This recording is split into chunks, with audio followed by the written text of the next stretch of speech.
Clarifications Harish Rao గారు. Thank you speaker sir. ఒక 5-6 నిమిషాలు ఎక్కువ టైం తీసుకొని 5 minutes, 5 to 6 minutes.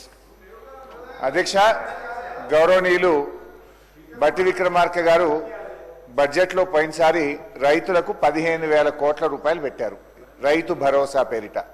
ఎంత ఖర్చు పెట్టారు అధ్యక్ష? కేవలం 4,500 కోట్ల రూపాయలు ఖర్చు పెట్టారు. అంటే దాదాపు 11,000 కోట్లు రైతు భరోసాలో గాటా. రుణమాఫీకి బడ్జెట్లో 31,000 కోట్ల రూపాయలు ఇస్తామని చెప్పారు, 20,000 ఇచ్చారు. మరొక 11,000 కోట్ల రూపాయలు రుణమాఫీలో గాటా. ఫసల్ బీమాకు 1,300 కోట్ల రూపాయలు పెట్టామని బడ్జెట్లో చెప్పారు, ఒక్క పైసా కూడా రిలీజ్ చేయలేదు. అంటే ఒక్క రైతులకే పోయిన బడ్జెట్లో పెట్టిన డబ్బుల్లో 23,000 కోట్ల రూపాయలు కోతబెట్టి రైతుల ఉసురు పోసుకున్నారు, రైతులకు అన్యాయం చేసిండ్రు. నంబర్ 1. నంబర్ 2 అధ్యక్ష, ఇప్పుడు ఇట్లనే చూస్తే 5 ఏళ్లలో 23,000 అంటే 1,00,000 కోట్లు ఒక రైతులకే ఘాటా పెట్టారన్నట్టు మీరు. ఇక ఇండ్ల అధ్యక్ష, 3,500 ఇండ్ల చొప్పున 4,50,000 ఇండ్లు కట్టమని పోయినసారి చెప్పిండ్రు. అంటే 22,500 కోట్లు. ఒక్క రూపాయి ఖర్చు పెట్టలేదు. దీన్ని బట్టి చూస్తే ఎస్సీ, ఎస్టీ, బీసీ, మైనార్టీలకు ఈ రోజు 22,500 కోట్ల రూపాయలు నష్టం చేసినారు. మైనార్టీలకు 3,000 కోట్లు పెట్టింది అధ్యక్ష, ఇచ్చింది కేవలం 1,100. మైనార్టీలకు 1,900 కోట్ల రూపాయలు కోత పెట్టిండ్రు. ఎస్సీ, ఎస్టీ సప్లైన్లో కూడా 60%కు మించి నిధులు ఖర్చు పెట్టలేదు. ఎస్సీ, ఎస్టీ, బీసీలకు కూడా అన్యాయం చేసిండ్రు. సో ఇట్లా మేము చెప్పుకుంటూ పోతే చాలా ఉన్నాయి. ఇకపోతే అధ్యక్ష, రుణమాఫీ విషయంలో గౌరవ ముఖ్యమంత్రి గారు మాట్లాడిండ్రు, వీళ్ళు మాట్లాడిండ్రు. మేము 20,000 కోట్ల రూపాయలు రుణమాఫీ చేశామని చెప్పారు అధ్యక్ష. సరే అధ్యక్ష, ఒక నిమిషానికి నిజమే అనుకుందాం. కానీ జరిగింది ఏంది అధ్యక్ష? వానకాలం ఇయ్యాల్సిన రైతు బంధు 8,000 ఎగ్గొట్టిండ్రు. యాసంగిలో 8,000 ఇయ్యాల్సి ఉంటే ఇప్పటికి 3,500 ఇచ్చిండ్రు. ఇక్కడ ఒక 4,500 ఎగ్గొట్టిండ్రు. అంటే 8,4 12,000 కోట్ల రూపాయలు ఇవాళ రైతు భరోసా డబ్బులు ఎగ్గొట్టిండ్రు. గదే 12,000 కోట్లు రుణమాఫీలో కలిపిండ్రు.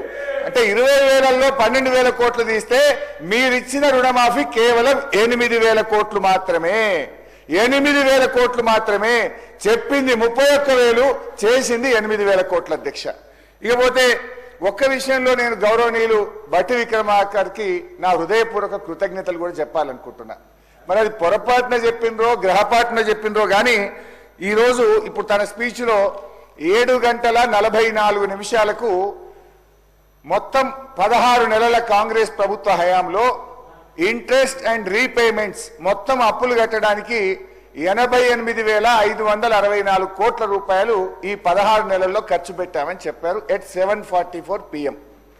గౌరవ ముఖ్యమంత్రి గారు ఈరోజు 3:58 ఇదే అసెంబ్లీలో ఏం చెప్పిండంటే, మేము 1,53,359 కోట్లు అప్పులు మిత్తుల కింద చెల్లించామని ముఖ్యమంత్రి గారు చెప్పింది.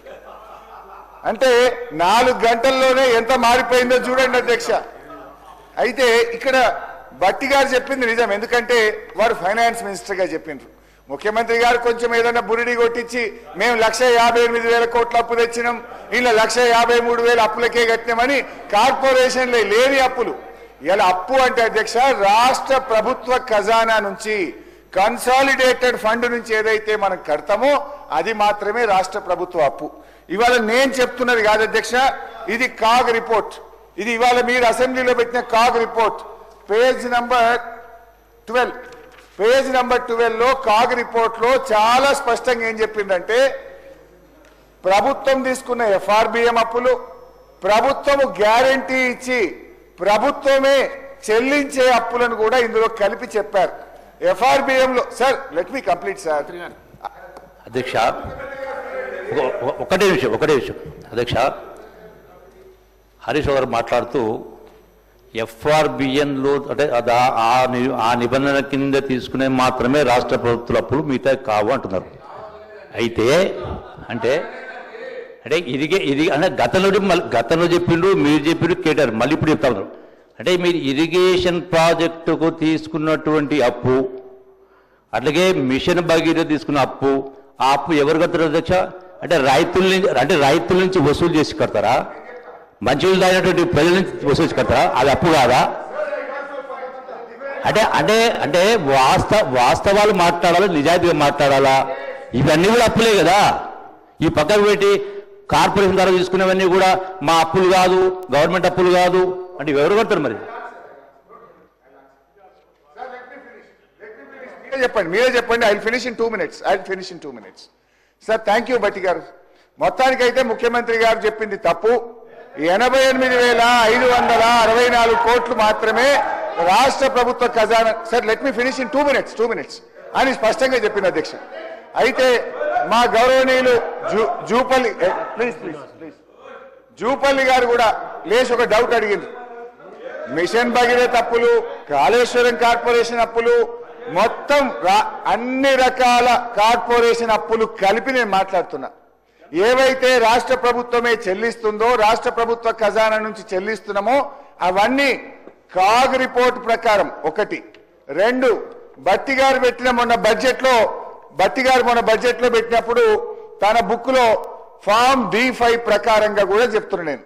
సో కాగ్ రిపోర్ట్ ప్రకారంగా బీఆర్ఎస్ ప్రభుత్వ హయాంలో జరిగిన అప్పు వారు కాగులో ఏం చెప్పారు? మొత్తం 5,17,000 కోట్లని కాగ్ రిపోర్ట్ చెప్పింది. ఈ 5,17,000 కోట్లలో అప్పటికే రాష్ట్రం ఏర్పడక ముందున్న అప్పు, ప్రభుత్వ రంగ సంస్థల అప్పు మొత్తం తీసేస్తే కాగ్ రిపోర్ట్ ప్రకారంగా 10 ఏళ్ల బీఆర్ఎస్ హయాంలో జరిగిన అప్పు కేవలం 4,18,284 కోట్లు మాత్రమే. ఈ 4,18,284 కోట్లలో FRBM అప్పు ఉంది, కాళేశ్వరం ఉంది, మిషన్ భగీరథ ఉంది, అన్ని కలిపి 4,18,284 కోట్లు. పోని మొన్న భట్టి గారు ఫామ్ D5 పెట్టినారు. దాంట్లో రిస్క్ వెయిటెడ్ మేనేజ్మెంట్ అని కార్పొరేషనే చెల్లించుకునే అప్పుల్లో కూడా మనకు రిస్క్ ఉంటుంది 5% అంటే అదొక 5,000 కోట్లు కలిసింది. సో భట్టి గారు పెట్టిన బడ్జెట్ ప్రకారంగా చూస్తే కూడా బీఆర్ఎస్ హయాంలో 10 ఏళ్ల హయాంలో జరిగిన అప్పు 4,22,674 కోట్లు. అంటే ఏ రకంగా చూసినా మాది సంవత్సరానికి అప్పు 41,000 నుంచి 42,000 కోట్లు. కానీ ముఖ్యమంత్రి గారే సభలో చెప్పారు, మేము 1,58,000 కోట్ల అప్పు చేసినామని స్వయంగా ముఖ్యమంత్రి గారే చెప్పారు. మొత్తానికైతే ఒకటైతే మేలు జరిగింది. ఇవాళ రాష్ట్ర ప్రజలకు, ఈ శాసనసభకు కూడా ఒక క్లారిటీ వచ్చింది. ఏంటంటే బీఆర్ఎస్ హయాంలో అప్పు ఇది కాగ్ రిపోర్ట్ ప్రకారమైన, భట్టి గారు పెట్టిన బడ్జెట్ ప్రకారమైన 41,42,000 కోట్లు మాత్రమే. సంవత్సరానికి బీఆర్ఎస్ చేసిన అప్పు 41,000 కోట్లు అయితే కాంగ్రెస్ పార్టీ చేసిన అప్పు 1,58,000 కోట్లు. Thank you very much. అధ్యక్ష, సరే హరీష్ రావు గారు ఎందుకో వాస్తవాలను ఒప్పుకోవటానికి ఇష్టపడట్లేదు అధ్యక్ష. వాస్తవాల్ని ఒప్పుకోవటానికి ఇష్టపడకపోగా పదే ఈ సభలో చెప్పిన దాన్నే చెప్పి రిజిస్టర్ చేయాలని ప్రయత్నం చేస్తూ ఉన్నారు అధ్యక్ష. ఈ అంకెలు లెక్కలు అన్నీ కూడా నేను చెరిపేస్తే చెరిగే కాదు, లేకపోతే వారు